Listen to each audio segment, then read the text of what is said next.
Hi, my name is Laura Salazar. I'm a Peruvian architect who is the co-director and co-founder of Salazar, Sequero, Medina, a practice with work in Peru, Spain, the US, and South Korea. At first, I can speak a bit about my academic background, no? How I started studying architecture in the first place. Since I came from Peru, I always thought that I had to do something practical that responded to the issues and the crisis in this country. And I thought that the best way to do that was to study economics because I was interested in development. My parents are academics themselves. They're involved in public health, and the conversation at the dinner table was always about how you can make this country better, how you can solve larger social issues. And so I went to study in the US with that idea that I was going to become an economist and come back and participate in that world. I had always loved architecture as well, but it seemed like it was too superficial or too kind of like self-gratifying of a discipline to engage with. It seemed like it didn't have the kind of responsibility that is required of a person that's interested in occupying the world. But nonetheless, at some point when I was in college in the US, I had the opportunity to take an architecture studio, like an introduction to architecture studio, and it was inevitable. I was just hooked. And so I had to, I had to call my mom and be like, sorry.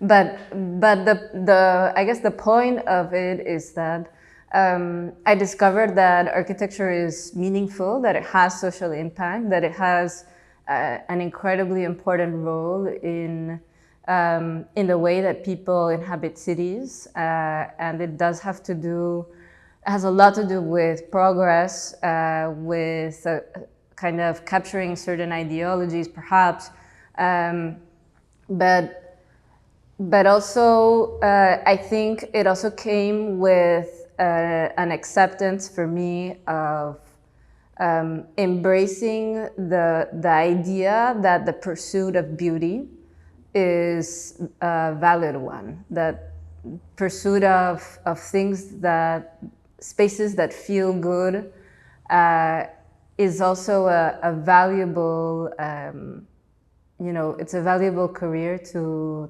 pursue. And so maybe it's a very personal story, but somehow, it kind of situates for me how I've always understood architecture, somehow oscillating between needing to respond to larger social issues and to the kind of status, like perhaps the sociopolitical status in the world, but also that it is a discipline that compels you to operate through the production of beautiful spaces, and that something that feels good is valuable. That is what we do. That's what we're good at.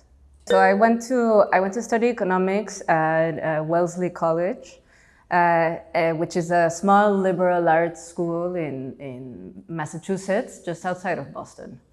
And there was this cross-registration program with MIT that really enabled the students from Wellesley to take as many courses as they wanted at MIT, and it would just be kind of like validated in the same within the same degree. So I think it was just a friend who convinced me to go take this introduction to architecture course. And that workshop or that studio was led by a guy by the name of Bill Hubbard, who unfortunately I think has already passed away. But he was an incredible teacher in the way that he kind of approached the fundamentals of design. And I will always remember like the first set of things that he would describe about conditions that are kind of elemental in architecture, like the kind of notion of gravity and tectonics or lightness. These ideas of balance were somehow, you know, the very first things that have stayed with me forever. And it's funny because at the time, MIT was a school that was really going through a change pedagogically that perhaps reflects for the whole of the United States in terms of the way that the discipline of architecture is understood at the time as this move between the kind of you know, classic tenets of architectural design, and then the role of kind of formalism driven through computation, and then as well the post-digital. And so I think that the school, through the people that were leading it at the moment, or let's say transitioning through it, was actually going through a kind of pendulum swing between a kind of, perhaps like a more Beaux-Arts approach to pedagogy, and one that was much more in belief and kind of like almost a blind devotion, I would say, of the computational project and its possibilities. And that was you know, for me, an interesting thing as a student, because kind of in contrast to Pablo and Juan, who went to a school with a very kind of rigorous program with a sequence built into it. For me, it was a little bit of a potpourri in which there was this kind of incredible eclecticism, not perhaps designed by the administration of the school, but because simply as a matter of course, or as a matter of the moment that the school was in, that really produced this kind of effect in my own understanding and in my own growth as a student of architecture at the time, being kind of always in between different ways of thinking, to the point that it led me to perhaps find my own voice, or perhaps look for other alternatives, realizing that everybody was trying to kind of sell their own recipe or their own Kool-Aid, let's say, realizing that there's so much subjectivity in the field. And in that realization, kind of not feeling particularly attached to anything in particular, but to kind of keep exploring always. I had many teachers that I will remember that had an impact on my life. Perhaps one of them was William O'Brien, who was a young professor at MIT at the time. And I always remember one thing that he said to me that was really key in understanding my place as an architect, was in the kind of, there was one moment in a project where I just decided to break a corner in a particular way, and it didn't follow any system or any kind of parametric rule. It was simply a kind of judgment of my own, and I didn't even think too much about it when I was doing it. But he actually spent a lot of time talking about those moments, the moments where you break the rule, where you turn the corner for yourself, and you're not really, perhaps you're kind of operating within a set of rules, but you're also so conscious of them that you know when not to follow them. And that, I think, was kind of illuminating for me as a student then, you know, in an environment where everybody was, you know, either very much to this end or very much to the other, and it seemed like that kind of like dogmatic view was one that you really had to swallow. This kind of perhaps loosened up the idea that as an architect you have agency, and that our role is really as a kind of as a designer. And then I would say, you know, the other great influence for me as a student when I was a master's student in Princeton was when I met Frank Barco and Regina Leibinger. They were my studio professors in one of the semesters there. And the way that we were able to kind of exchange and establish a dialogue between my work and how they responded to it was, you know, it gave me so much curiosity for them as people, as architects. And then they offered me a job in Berlin from when I was a student. So I didn't go immediately because I still had to finish my, my track there. And then other things happened along the way and I got a little bit distracted. But eventually, I called up Regina one day and I was like, "Can I still have that job?" And then when I got to Berlin, it's kind of the rest of the story. That I met Pablo in the office and we started working together. Actually, the first project that I did in the office, he was on the team as well, and so it was, you know, many kind of nights of working, beginning talking, kind of exchanging ways of doing.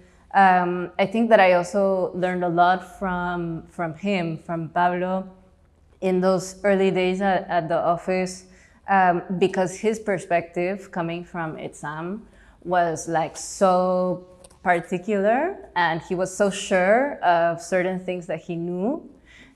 Whereas for me, I have always viewed architecture as like, I don't actually know, I'm just trying things out.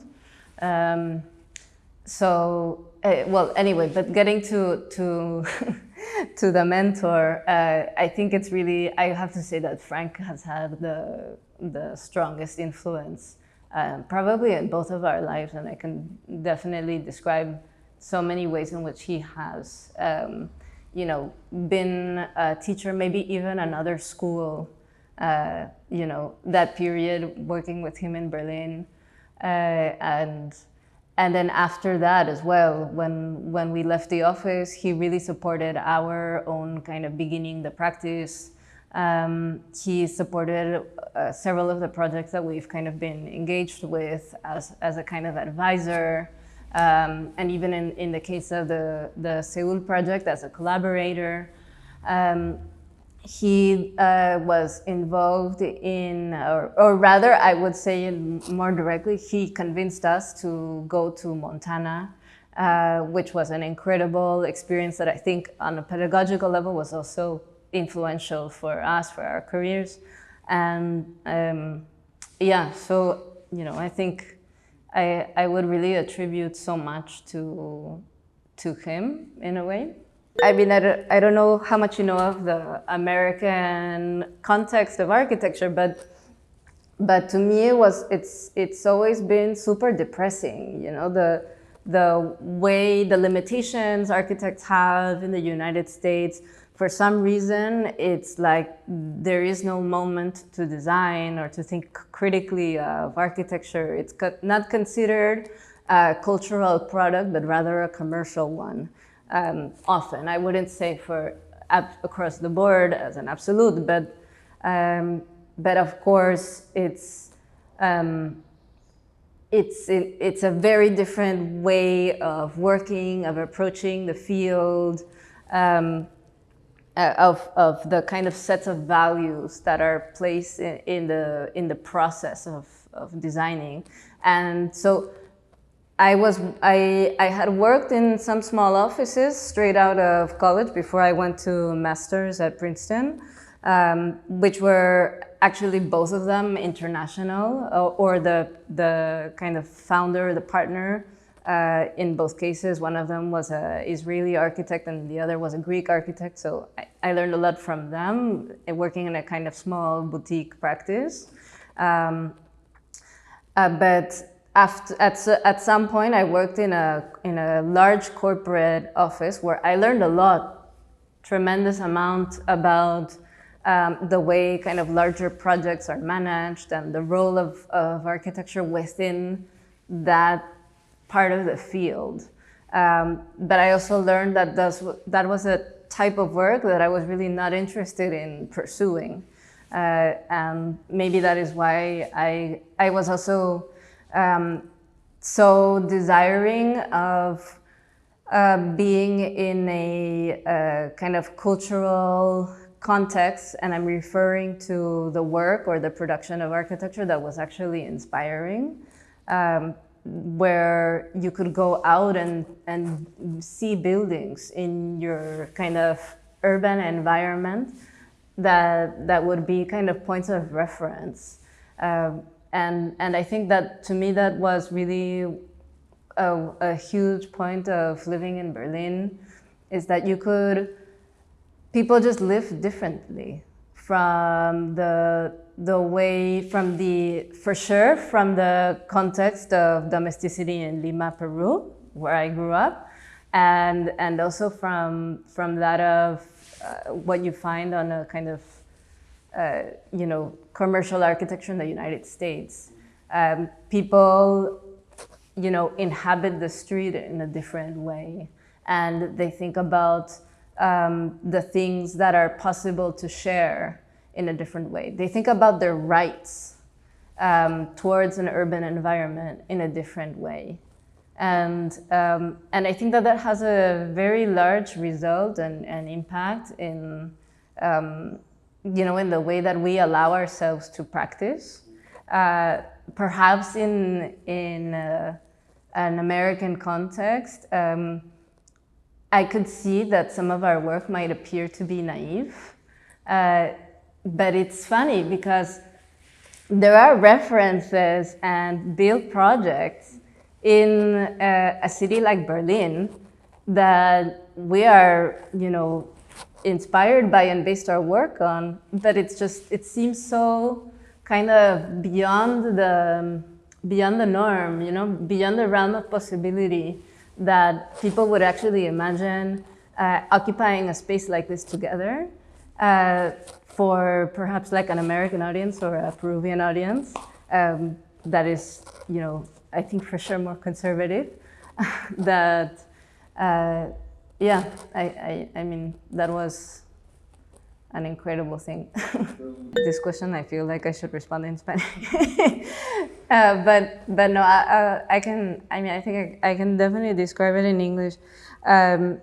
Yes, I would say like my origin as a Peruvian, I think is important and has affected me or has informed many things. I can describe it on a kind of personal biographical level, or I could also describe it in terms of our work, or a way of thinking about our work, a way of approaching our work, which is perhaps thinking about or a way of looking at a kind of particular set of conditions within the Peruvian context through a different lens, maybe, or to start from the beginning. One of the things that always kind of inspired rejection in me about kind of maybe, and this is generalist and not fair, but one of the things that always kind of inspired rejection in me about practicing here as an architect, at least that was my idea early on, was that there was always a kind of desire, or at least I perceived the desire for a very kind of like standardized relationship to luxury. There's like a certain kind of proportion, a certain set of materials, a certain way of thinking about the architect serving an elite that I wasn't necessarily interested in. And so maybe that comes as a point of departure.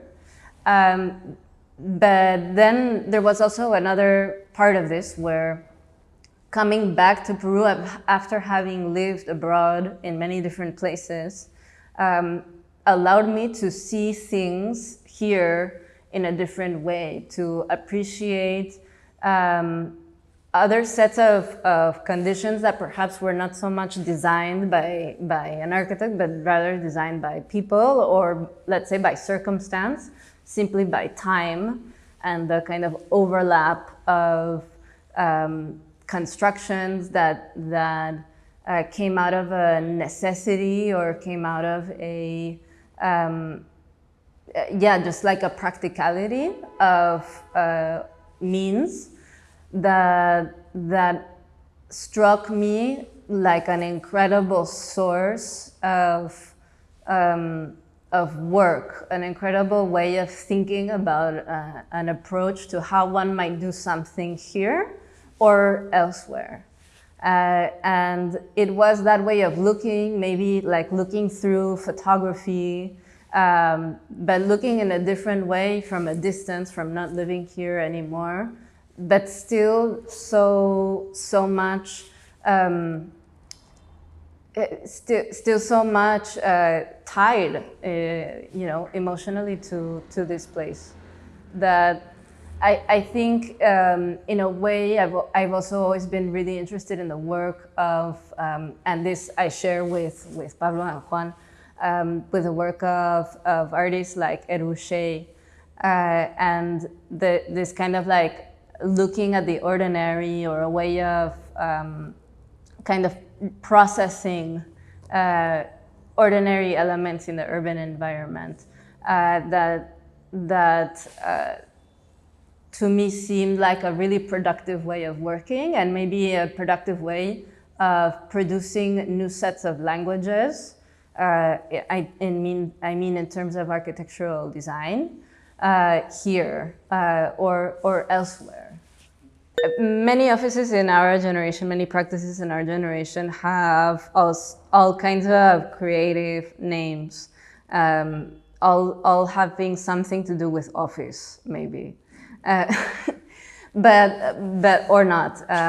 But many interesting ways of labeling a practice. But perhaps to us, we've always resisted the idea of putting ourselves under a very defined umbrella, to kind of the idea of placing a logo before work seemed to us incredibly counterintuitive. In a way, our names are a placeholder for a name that we haven't decided on yet. Salazar, Sequero, Medina is maybe because we had no other better idea for what the name of a practice should be. It always seems like the pursuit of a name is somehow self-aggrandizing, or that you are already putting a brand on something, and perhaps we never felt like we are any brand in particular. I mean, we also think that at some point we should decide on a name, and that we should maybe think about that type of labeling, because there is a series of practical, like almost logistical, positive effects of being something, OMA, like whatever it is, but we're not there yet, I guess. We want to do the work first. So as I mentioned before, Pablo and I met at Barco Leibinger when we were both working there in Berlin.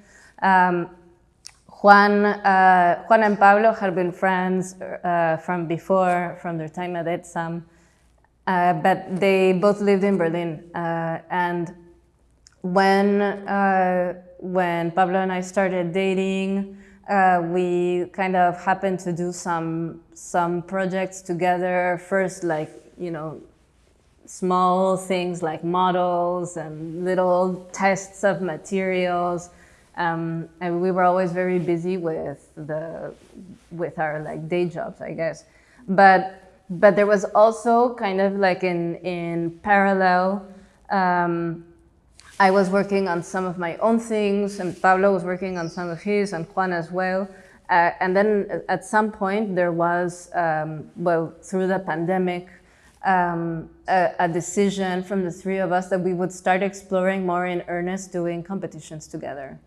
And during those months that we were kind of stuck at home with no more than a computer screen, I guess, and we couldn't really go out or do any of the other things that had at one point had been so important in our lives on a daily basis, became kind of devoted to working on competitions. And the competitions weren't simply a kind of respond to the brief, but they were really an excuse for us to talk about ideas and to talk about a way of doing things, and to share interests. And that really sparked this, I think a kind of conversation for us, for the three of us, that's never stopped. And that really kind of defines our collaboration, even though we are dispersed and constantly moving and doing work in many different places. I think that kind of quality of the conversation has always been the thing that keeps us working together, and always in a kind of collaborative spirit, in the same way that we collaborate with many other people. As Pablo was describing this condition of our work emerging from a crisis, I think that applies on many different scales. And you were saying methodology, It almost becomes a methodology of looking critically at the elements that we have directly around us, instead of being aspirational about what we wish we could maybe be able to do, is to look at directly the things that we have at our disposal and finding a way to work with that. So I think that it removes completely from the equation being precious, or attempting to design something that comes purely from like the hand of a brilliant architect, as the kind of formula of the architect was, pre-2008 crisis or whatever, like the figure of this architect, and to find ways and methodologies to work with the elements that we have. And that is also perhaps a condition of being young and being, all three of us, not particularly from privileged backgrounds, and trying to nonetheless do things somehow. And then that capacity of putting things together, and I wouldn't say that the result of the work is like an assemblage or a collage, but the act or the kind of process of designing is something like that. And it also, one of the, I would say maybe the materials that participate in that is that notion of collaboration, right? It's not just, we're not just talking about the ability to work closely with carpenters or with contractors. In fact, a lot of our challenge as architects is to find exactly the right carpenter, exactly the right contractor. And many times, the way that we work with models is somehow in the vacuum of having a kind of expert that is able to help us or educate us, convey the kind of beauty of like a detail, or to do something like an incredibly precise way. We often don't have this, and so we find other ways to think about a project as having perhaps a larger idea, and along the way, things that are maybe battles that you cannot win. And so what is this, what is the larger objective of the project that we are pursuing? And then the way that other things kind of find, let's say like materials or collaborators, processes in general find their way into the project is a kind of matter of almost circumstance and how we've been able to kind of choreograph all of those things together.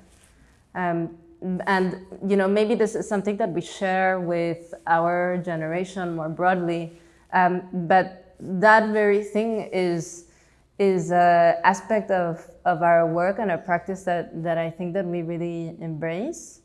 And to me, it's a kind of necessary way of thinking about the field now, because we are in a moment, and we will continue to be in moments of scarcity in relation to resources, having to think about the kind of sustainability of building, period, right? And this notion of kind of material reuse almost as a philosophy, where the kind of reuse or the kind of easy assemblage of things that kind of happen to be in space and find their way together is a kind of, it is a practice in itself that I think that we will all have to contend with in some level.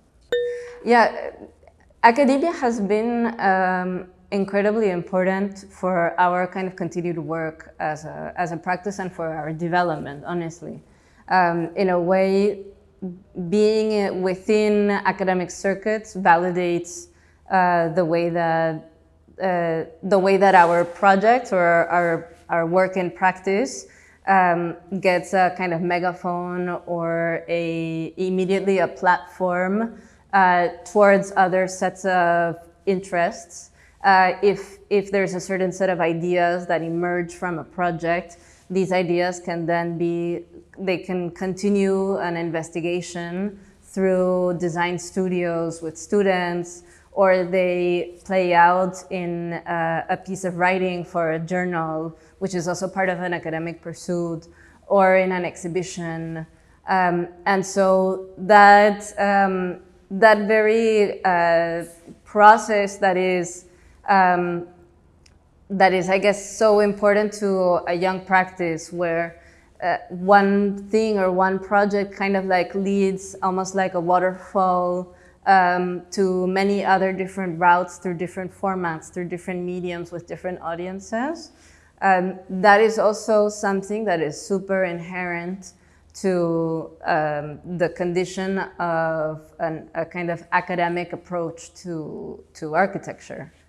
And I think that to us, academia also is about establishing kind of networks with other practitioners who are also really interested in a kind of critical approach to the field. Of course, as I mentioned before, when I was working in a corporate office, I realized that was the last thing that I wanted to do. But I think that it's also become a very important factor in how we define or design the trajectory of our own practice. We have, in some ways, rejected becoming commercial. And for us, the one thing that gives us the power or, let's say, the agency to say no to a project is knowing that we don't depend on it as a practice. Knowing that what we do as architects and the kind of work that we do, it doesn't lead to paying the bill for our lives, and that is a certain kind of freedom that I think becomes very critical in our ability to choose work, to maintain an idea of practice being culturally driven rather than commercial.